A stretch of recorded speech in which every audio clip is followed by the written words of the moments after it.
देश विदेश की बड़ी खबरें स्पीड 100 में। कर्नाटक में कांग्रेस नेता के घर पर ईडी की रेड, 12 करोड़ कैश और 6 करोड़ की ज्वेलरी बरामद। देश भर में 31 ठिकानों पर ईडी की छापेमारी। कांग्रेस एमएलए के सी वीरेंद्र पर ऑनलाइन सट्टेबाजी साइट चलाने का आरोप। कटिहार में किसानों से मिले राहुल गांधी। मखाना किसानों ने उनके खेतों में जाकर के बातचीत की। एफआईआर दर्ज होने को लेकर के तेजस्वी यादव बोले कि हम सच बोलते हैं, इसलिए किसी एफआईआर से डरते नहीं है। जुमला शब्द कहना भी क्या अब अपराध हो गया है? तेजस्वी यादव के खिलाफ दर्ज एफआईआर पर आरजेडी नेता मृत्युंजय तिवारी बोले, तेजस्वी एफआईआर से डरने वाले नहीं हैं। जनता की आवाज को सरकार एफआईआर से नहीं दबा पाएगी। केंद्रीय मंत्री गिरिराज सिंह ने लालू यादव पर साधा निशाना। बोले कि अपने बेटे को गद्दी पर बैठाने के लिए व्याकुल हैं। गिरिराज सिंह का बयान, बोले कि ये बदला हुआ बिहार है जिसने उड़ान भर ली है। अब इस बिहार को गति देने की जरूरत है। विदेश मंत्री एस जयशंकर का बड़ा बयान, बोले कि भारत पाक मामलों पर मध्यस्थता स्वीकार नहीं की जाएगी। किसी भी कीमत पर मध्यस्थता मंजूर नहीं होगी। ट्रंप के टैरिफ को लेकर के जयशंकर बोले, ट्रंप की शैली पारंपरिक ढंग से अलग है। भारत अपने हितों की रक्षा करेगा, किसानों के हितों से कोई समझौता नहीं।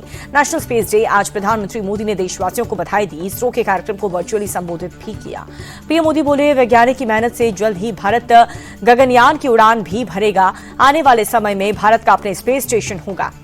ऑनलाइन गेमिंग बिल बिना कानून संसद के दोनों सदन के पास होने के बाद राष्ट्रपति द्रौपदी मुर्मू ने बिल को दी मंजूरी, जहां पर फैंटेसी गेमिंग एप्स पर ताला लगाने का रास्ता हुआ साफ। एनडीए के उपराष्ट्रपति पद से उम्मीदवार सीपी राधाकृष्णन ने रक्षा मंत्री राजनाथ सिंह से मुलाकात की। राजनाथ ने उम्मीदवार घोषित होने पर बधाई दी।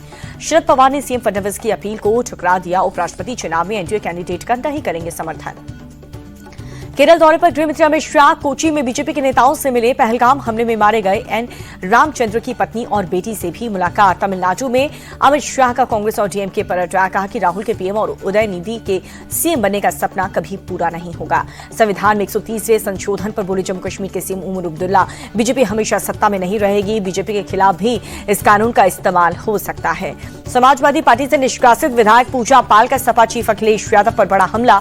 कहा कि मेरी हत्या होती है तो उसका जिम्मेदार सपा और अखिलेश यादव को माना जाए। पूजा पाल ने अखिलेश को चिट्ठी लिख करके अपने निष्कासन पर सवाल उठाए। पूछा कि क्या कॉन्स्टिट्यूशन क्लब में चुनाव में डिंपल यादव का बीजेपी प्रत्याशी को समर्थन देना गुनाह नहीं है। पूजा पाल ने अखिलेश यादव से कहा कि आपकी नीतियों में मेरा भरोसा उठ चुका है। सपा ने मेरे पति के हत्यारों की आवाज बुलंद की। लखनऊ में यूपी न्यायिक सेवा संघ के 42वें सम्मेलन का आयोजन हुआ। कार्यक्रम में मुख्यमंत्री योगी आदित्यनाथ भी शामिल हुए। पंचकुला दौरे पर हरियाणा के सीएम नायब सिंह सैनी हरियाणा वित्तीय प्रबंधन संस्था के नए भवन का उद्घाटन किया। एमपी कांग्रेस के एक और नेता के बिगड़े बोल, मीडिया विभाग के अध्यक्ष मुकेश नायक ने अधिकारियों की तुलना कुत्तों से की। बोले कि एमपी के अधिकारी कुत्ते से भी बुरे हैं। छिंदवाड़ा कलेक्टर में ज्ञापन नहीं लिया तो अधिकारियों की तुलना कुत्ते से की। इससे पहले नेता प्रतिपक्ष उमंग सिनकर ने भी कलेक्टर को लेकर के विवादित बयान दिया था। दिल्ली में संघ प्रमुख मोहन भागवत ने मुस्लिम राष्ट्रीय मंच में सदस्यों से मुलाकात की। हिंदू मुस्लिम समाज में दूरियां कम करने, देश में विकास समेत कई मुद्दों पर चर्चा हुई। मुंबई में अनिल अंबानी के ठिकानों पर सीबीआई की रेड, आरकॉम से जुड़े ठिकानों पर छापेमारी। एसबीआई ने 2000 करोड़ रुपए के बैंक फ्रॉड मामले में सीबीआई का एक्शन। बिहार के जहानाबाद में भारी बारिश से नदी नाले उफान पर हैं। फल्गु नदी का जलस्तर बढ़ गया, घर में पानी घुस चुका है। उत्तराखंड में अलकनंदा और भागीरथी नदी का जलस्तर बढ़ा, खतरे के निशान को पार किया। चमोली में भारी बारिश, थराली में बादल फटा, एसडीएम आवास समेत कई घर पूरी तरह से क्षतिग्रस्त। बादल फटने से भारी मात्रा में मलबा जमा हुआ, 1 की मौत, 2 लापता। चमोली में थराली में रेस्क्यू अभियान जारी है। गांव में लोगों को सुरक्षित स्थानों पर पहुंचाया गया। सड़क से मलबा हटाने का काम जारी। चमोली में बादल फटने से हुए नुकसान पर सीएम धामी ने दुख जताया। ईश्वर से सभी के सकुशल होने की प्रार्थना की। रक्षा मंत्री राजनाथ सिंह कल जम्मू कश्मीर जाएंगे। किश्तवाड़ में बाढ़ प्रभावित इलाकों का दौरा करेंगे। जम्मू कश्मीर के कठुआ में भारी बारिश, पानी के तेज बहाव में एक और कार बही। जम्मू कश्मीर के कठुआ में बाढ़ प्रभावित इलाकों में पहुंचे केंद्रीय मंत्री जितेंद्र सिंह पीड़ित लोगों से मुलाकात कर राहत सामग्री बांटी। गुजरात के जूनागढ़ में भारी बारिश की सड़कें बनी दरिया, जलभराव से शहर के कई हिस्सों में ट्रैफिक थमा। उज्जैन में भारी बारिश के बाद शिप्रा नदी का जलस्तर बढ़ा, घाटों पर पानी भर गया, मंदिर भी डूब गए। प्रशासन ने अलर्ट जारी किया। मथुरा में यमुना नदी का जलस्तर खतरे के निशान के ऊपर, नदी किनारे कई मंदिर में घुस गया पानी। राजस्थान के धौलपुर में भारी बारिश से चंबल नदी का जलस्तर बढ़ा, नदी किनारे इलाके में अलर्ट जारी। राजस्थान के अजमेर में कई जगहों पर तेज बारिश, भारी बारिश के चलते सड़क पर गाड़ियों की रफ्तार धीमी। सवाई माधोपुर में मूसलाधार बारिश, सड़कें हुई लबालब, भारी जलभराव से लोगों की परेशानी बढ़ी। राजस्थान के बीकानेर में भारी बारिश, तेज बारिश के चलते शहर के कई हिस्सों में ट्रैफिक जमा। कर्नाटक के कलबुर्गी में भीमा नदी का जलस्तर बढ़ने से यलम्मा मंदिर में घुसा पानी। दर्शन के लिए आने वालों को कुछ दिनों के लिए यात्रा टालने के निर्देश। आजमगढ़ में 1 लाख का इनामी बदमाश एनकाउंटर में ढेर। 14 साल से फरार गैंगस्टर शंकर घनौजिया के पास से पिस्तल और कारतूस बरामद। चोरी, अपहरण समेत कई मामले दर्ज। प्रयागराज में अपराधियों के खिलाफ पुलिस का ऑपरेशन लंगड़ा। 25,000 के इनामी बदमाश को मुठभेड़ में पकड़ा। तमंचा, कारतूस और बाइक बरामद।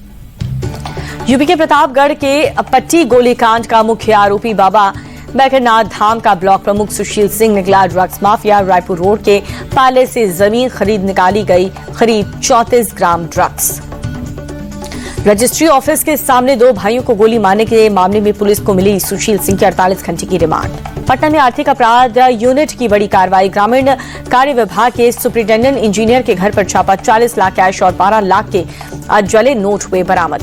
ईओयू की टीम ने सुपरिटेंडेंट इंजीनियर विनोद कुमार राय के घर से करोड़ों की जमीन के दस्तावेज, 26 लाख की ज्वेलरी भी बरामद की। 12 से अधिक बैंक अकाउंट की डिटेल भी मिले।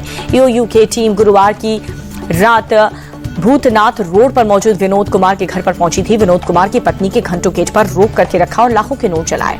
एलपीजी टैंकर ब्लास्ट में मौके पर मौजूद 18 से 20 लोग हुए घायल। आसपास के अस्पताल को कराया गया भर्ती।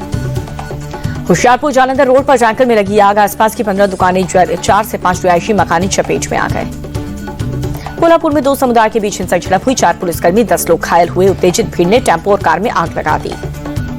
सड़क पर मंच हटाने को लेकर के हुई झड़प। दोनों गुटों में पथराव भी हुआ। फिलहाल स्थिति नियंत्रण में है। सीआरपी हॉस्पिटल के पास हुई दोनों समुदाय में भिड़ंत। पुलिस ने पूरे इलाके को नाकेबंदी की। लोगों ने सोशल मीडिया पर फैलाया जा रही अफवाहों पर ध्यान नहीं देने की अपील की है। महाराष्ट्र में फिर से मराठी बनाम नॉन मराठी विवाद। नासिक में मराठी न बोलने पर एमएनएस कार्यकर्ताओं के शख्स को पीटा। गाड़ी टकराने के बाद हुई बहस में विवाद शुरू हुआ। मराठी न बोलने पर युवक को थप्पड़ मार दिया। पुलिस ने केस दर्ज कर लिया है। नागपुर में सैलून स्पा की आड़ में चल रहे जिस्म फरोशी के धंधे पर पुलिस का छापा। 2 लड़कियों को किया रेस्क्यू। मैनेजर और मालिक अरेस्ट। अयोध्या में हनुमानगढ़ी मंदिर में लगा भक्तों का तांता। शनि अमावस्या के मौके पर श्रद्धालुओं ने दर्शन कर आशीर्वाद लिया। उत्तराखंड के हरिद्वार में उमड़ा भक्तों का सैलाब। शनि अमावस्या के मौके पर श्रद्धालुओं ने गंगा नदी में आस्था की डुबकी लगाई। हैदराबाद में ऑपरेशन सिंदूर की थीम पर बनाई जा रही गणेश प्रतिमा। जोर शोर से जुटे हैं कलाकार। भारत में 5 साल बाद टिकटॉक वेबसाइट की वापसी। Online shopping site AliExpress और शीन भी शुरू हुआ। फॉक्सकॉन में भारत ने 300 चीनी इंजीनियर्स वापस बुलाए हैं। तमिलनाडु में फैक्ट्री सेटअप करने कर रहे थे मदद। जुलाई में भी आईफोन बनाने वाले 300 से ज्यादा इंजीनियर बुलाए थे वापस। महिंद्रा की सबसे सस्ती एक्सयूवी 3XO की घटी डिमांड। जुलाई में सिर्फ 7,861 गाड़ियों की सेल। टाटा नेक्सॉन और मारुति ब्रेजा जैसी गाड़ियों में भी मुकाबला। अब भारत में खुलेगा चैट जीपीटी का ऑफिस। ओपन एआई की एंट्री से सरकार के इंडिया एआई मिशन को मिलेगी मजबूती। लॉन्च हुई 2025 लेक्सस एनएक्स। बेहतर माइलेज और E20 कंप्लायंस के साथ अपडेट किया। नए मॉडल की कीमत 68,02,000 रुपए से शुरू होगी। बजाज ऑटो ने कहा रेयर अर्थ मेंटेनेंस की टेंशन दूर। चेतक की सप्लाई सभी डीलरशिप पर दोबारा शुरू। रेडमी 15 स्मार्टफोन 7,000 मेगावाट की बैटरी के साथ लॉन्च। 50 मेगा कैमरा और साथ ही Snapdragon 6S Gen 3 flagship chipset.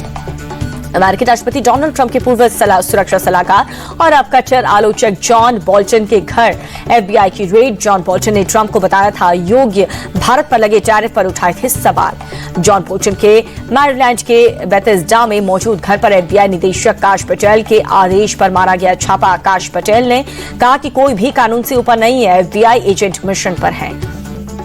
रूसी राष्ट्रपति पुतिन ने कार्यक्रम के दौरान राष्ट्रपति ट्रंप की तारीफ की। कहा कि उनके आने से उम्मीद जगी है। वो सुरंग के अंत में रोशनी की तरह दिखे हैं। राष्ट्रपति पुतिन ने रूस और अमेरिका के संबंधों को द्वितीय विश्व युद्ध के बाद सबसे निचले स्तर पर बताया। कहा कि ट्रंप के नेतृत्व की क्षमता है और उनसे संबंध को बेहतर करने की उम्मीद है। यूक्रेन रूस युद्ध पर अमेरिकी राष्ट्रपति डोनाल्ड ट्रंप का दावा। 2 हफ्ते में पता चल जाएगा कि हम किस रास्ते पर जा रहे हैं। दोनों देश पर भारी प्रतिबंध या फिर टैरिफ या फिर कुछ और फैसला लेते हैं। राष्ट्रपति ट्रंप ने पुतिन के साथ एक फोटो दिखाई। कहा कि पुतिन ने भेजी है और मैंने इस पर साइन कर दिया है। अमेरिकी राष्ट्रपति डोनाल्ड ट्रंप को फीफा के चीफ जियानी ने सौंपी है वर्ल्ड कप की ट्रॉफी। ट्रंप ने कहा कि लॉस वेगास नहीं, अब वॉशिंगटन के कैंडी सेंटर में होगा 2026 विश्व कप ड्रॉ। साउथ अफ्रीका ने ऑस्ट्रेलिया से T20 सीरीज का लिया बदला। 3 मैच में वनडे सीरीज में 2-0 से आगे ऑस्ट्रेलिया ने T20 सीरीज पर 2-1 से किया था कब्जा। साउथ अफ्रीका के ऑस्ट्रेलिया के खिलाफ द्विपक्षीय सीरीज में विजय अभियान जारी है। लगातार 5वीं बार ऑस्ट्रेलिया को वनडे सीरीज में शिकस्त दी। साउथ अफ्रीका ने पहले खेलते हुए ऑस्ट्रेलिया को 278 रनों को दिया था टारगेट। ऑस्ट्रेलिया की टीम 38वें ओवर में 193 रन बनाकर के ऑल आउट।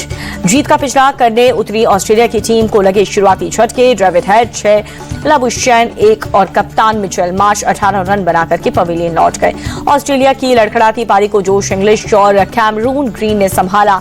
टीम की हार को नहीं टाल सके दोनों खिलाड़ी। साउथ अफ्रीका के तेज गेंदबाज लुंगी ने ऑस्ट्रेलिया की आधी टीम को पवेलियन भेज दिया। एंग्री ने 5 खिलाड़ियों को आउट किया। एंग्री को नांट्रो, बर्गर और साथ ही मुथुस्वामी का मिला साथ। दोनों ने 2-2 विकेट झटके। साउथ अफ्रीका की तरफ से मैथ्यू ब्रिट्स ने खेली 88 रनों की पारी, जहां पर ट्रिस्टन स्टब्स ने 74 रन बनाए हैं। टॉनी डे जॉर्जी ने 37 रन बनाए। ऑस्ट्रेलिया की तरफ से एमजे जैम्पा ने 3 खिलाड़ियों को भेजा पवेलियन। लाबुशैन, एलिस और जेवियर बॉल्ट ने 2-2 विकेट झटके। हेजलवुड को 1 विकेट मिला। साउथ अफ्रीका ने लुंगी एंग्री को मिला प्लेयर ऑफ द मैच का अवार्ड। 8.4 ओवर में 42 रन देकर के 5 खिलाड़ियों को आउट किया था। बांग्लादेश ने एशिया कप के लिए टीम को किया ऐलान। लिटन दास के हाथों में लगी 16वें सदस्य टीम की कप्तान।